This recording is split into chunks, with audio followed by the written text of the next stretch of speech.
Baik, Assalamualaikum warahmatullahi wabarakatuh. Sebelumnya izinkan kelompok kami akan mempresentasikan hasil dari artikel kami yang berjudul Pengelolaan Sistem Informasi dan Teknologi Informasi, Pendekatan Audit dengan Kerangka Kerja COVID. Untuk anggota dari kelompok kami, yang pertama ada saya sendiri, Mauli Pangurian dengan NIM belakang 094. Dan saya Yulia Remeldis Pritama dengan NIM belakang 095. Pendahuluan pada artikel kami dengan judul tersebut yang berisi tentang pentingnya peran strategis teknologi informasi atau TI dalam bisnis, terutama di perguruan tinggi, menuntut pendekatan audit yang cermat. Audit sistem informasi menjadi instrumen penting dalam mengevaluasi infrastruktur TI, mengidentifikasi potensi penyimpangan, dan merancang solusi perbaikan. Penerapan Control Objective for Information and Related Technology atau COBIT. COBIT terutama dalam versi COVID-5 muncul sebagai kerangka kerja yang efektif untuk menilai dan meningkatkan tata kelola infrastruktur TI. Dengan demikian, audit sistem informasi tidak hanya menjadi pemantauan, tetapi juga sarana untuk transformasi dan peningkatan berkelanjutan dalam mengelola informasi. Pengertian audit SITI sendiri yaitu proses pengumpulan data oleh seorang auditor untuk menilai kinerja dan keberlanjutan sistem komputer perusahaan. Fokusnya melibatkan evaluasi apakah sistem tersebut mencapai tujuan perusahaan dengan efektif dan menggunakan sumber daya secara efisien. Audit sistem informasi menjadi langkah penting untuk memastikan bahwa teknologi informasi mendukung efisiensi operasional dan pencapaian tujuan bisnis. Selanjutnya, COVID sendiri adalah kerangka kerja tata kelola TI untuk mengatasi resiko dan kebutuhan kontrol. Kelebihannya efektif dalam melindungi informasi bisnis, namun kelemahannya fokus pada kontrol tanpa memberikan panduan operasional.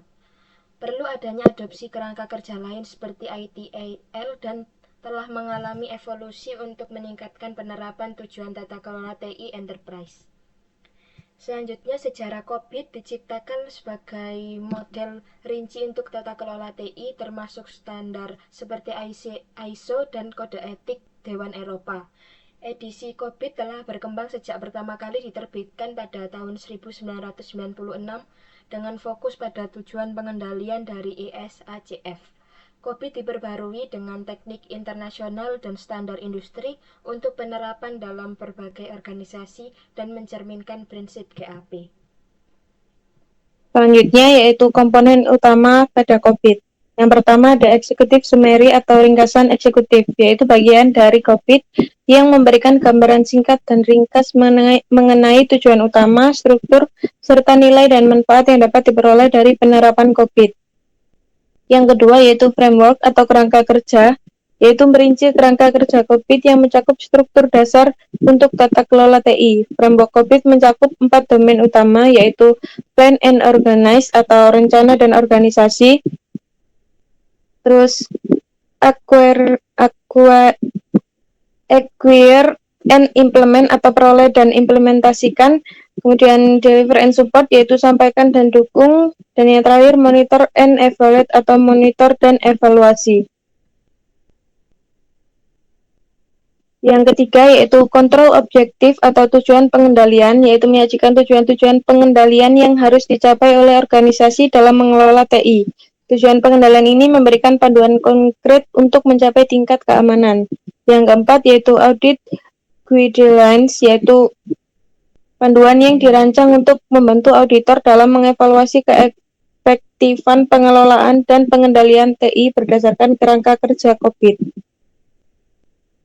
Yang kelima yaitu implementation toolset atau set alat implementasi, yaitu menyediakan alat-alat dan teknik untuk membantu organisasi dalam mengimplementasikan kerangka kerja COVID. Mencakup berbagai panduan, template, dan metode yang dapat digunakan selama proses implementasi. Yang terakhir keenam yaitu manajemen guidelines atau panduan manajemen, memberikan petunjuk kepada manajemen mengenai pengelolaan dan penerapan COVID dalam konteks organisasi mereka, mencakup strategi pengelolaan, perencanaan, dan tindakan yang dapat diambil untuk memastikan kesuksesan penerapan COVID.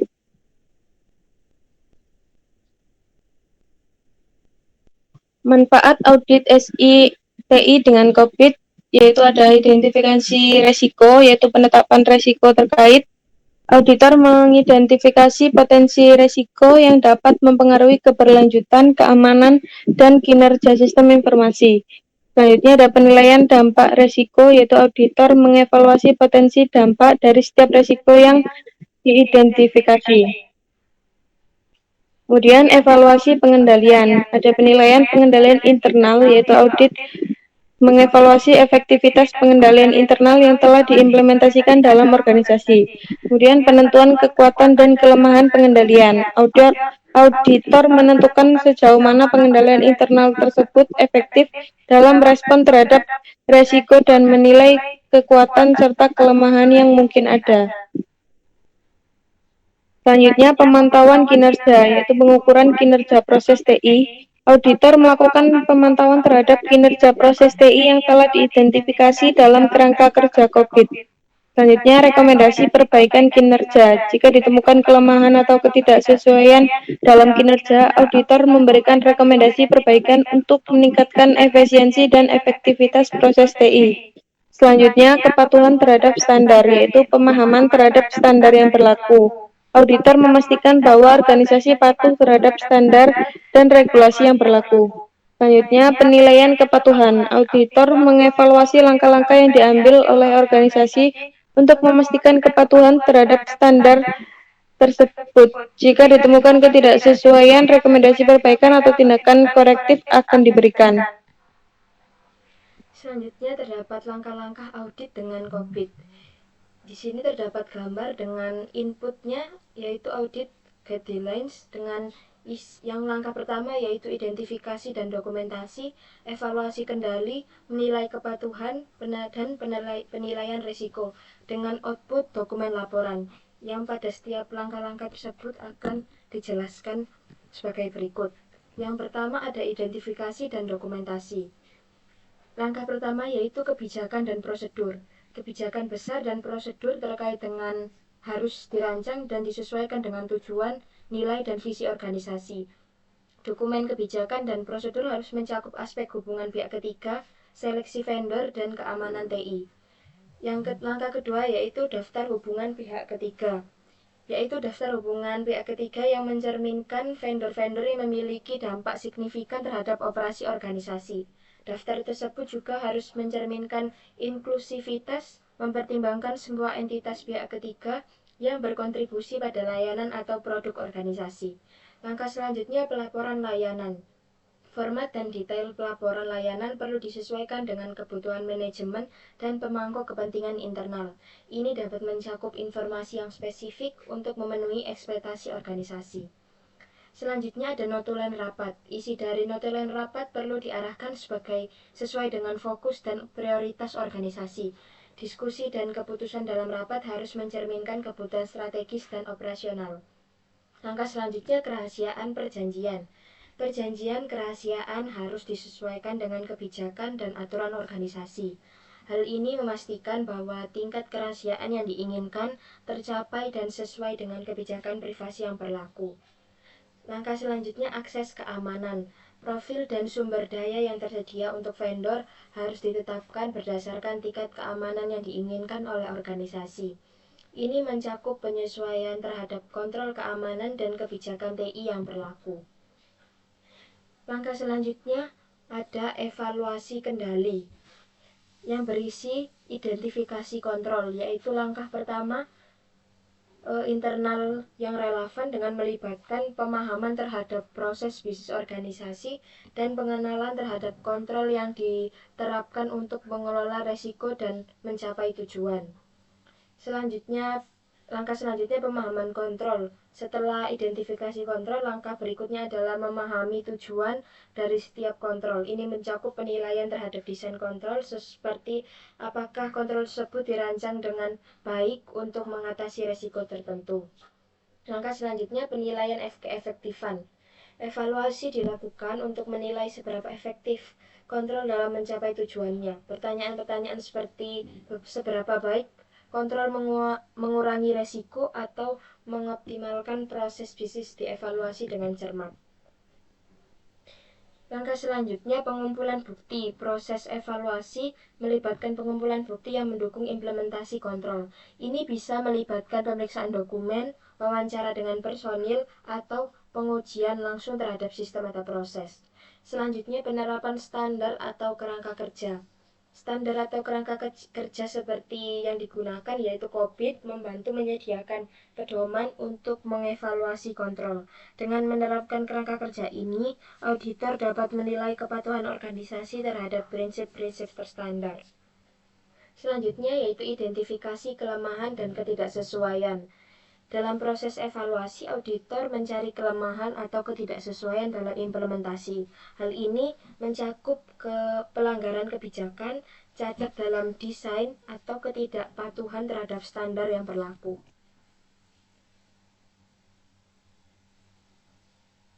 Selanjutnya yaitu pengujian kepatutan. Yang pertama ada daftar kontrak yang akurat, yaitu pengujian ini memverifikasi apakah daftar kontrak yang disusun mencakup semua kontrak yang sebenarnya dan apakah informasinya akurat untuk menghindari kekeliruan dalam manajemen kontrak. Yang kedua yaitu kesesuaian layanan dengan kontrak.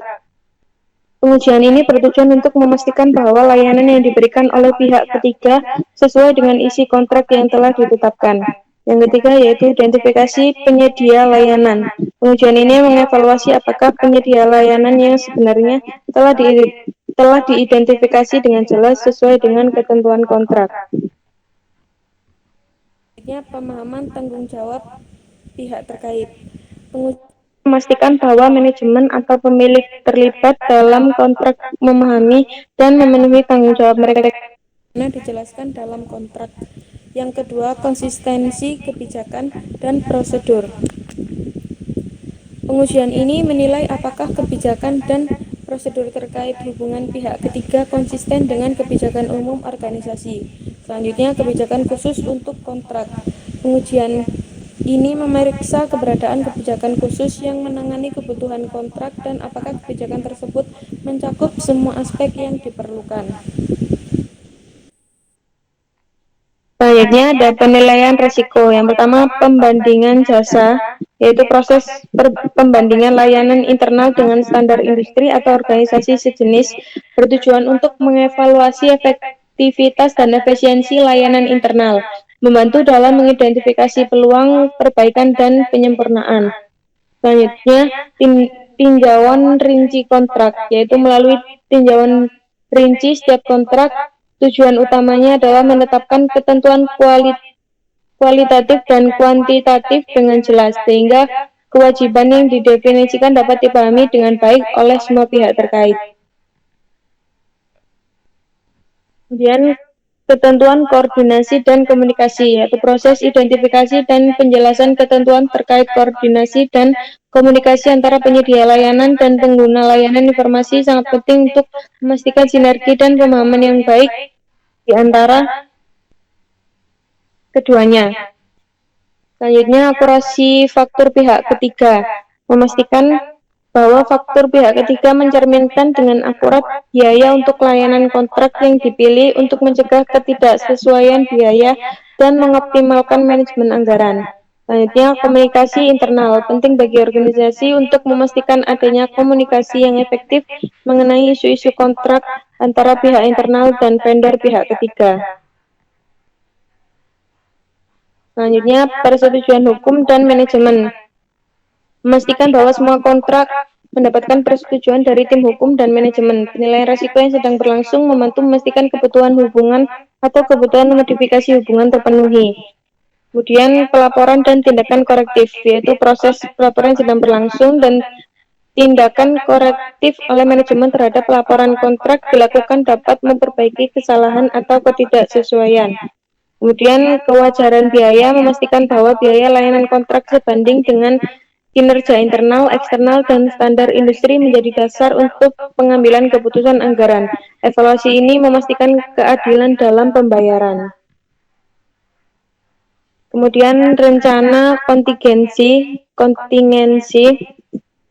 Rencana ini untuk layanan kontrak, terutama pada dalam hal pemulihan bencana dan Outsourcing menjadi langkah penting untuk memitigasi risiko yang dapat menghambat kelangsungan operasional. Kemudian pelaksanaan rekomendasi audit, yaitu implementasi rekomendasi dari audit independen terhadap kontraktor menjadi bagian integral dari upaya meningkatkan efisiensi dan efektivitas layanan kontrak. Selanjutnya, pada tahap penyampaian laporan. Yang pertama yaitu pendefinisian tindakan perbaikan. Diperlukan adanya manajemen yang efektif di tingkat DCO untuk mencapai tingkat kinerja yang diharapkan, untuk meningkatkan efisiensi dan efektivitas. Langkah selanjutnya keterkaitan dengan atribut kematangan, yaitu mencapai tingkat kematangan yang diinginkan untuk setiap atribut kematangan seperti awareness and communication, policies, standard and procedure, tools and automation, skill and expertise, responsibilities and accountabilities, dan goal setting dan measurement. Selanjutnya pengendalian TI dengan model COVID, yaitu langkah-langkah kritis dalam mencapai tujuan disebut GCF merupakan fokus utama. Pengukuran kinerja baik melalui KPI maupun KGI menjadi penting untuk mengawasi pencapaian tujuan dengan efektif. Kesimpulan yang kami dapat dari artikel kami yaitu pengelolaan sistem informasi dan teknologi informasi menjadi krusial dalam mendukung tujuan bisnis organisasi. Audit dengan menggunakan kerangka kerja COVID atau Control Objective for Information and Related Technology memberikan landasan yang kokoh untuk mengevaluasi dan meningkatkan efisiensi, keamanan, serta kepatuhan sistem informasi. Proses audit dengan COVID melibatkan langkah-langkah identifikasi, pemahaman, dan penilaian kontrol internal. Baik, sekian presentasi dari kelompok kami. Kurang lebihnya kami mohon maaf. Terima kasih. Wassalamualaikum warahmatullahi wabarakatuh.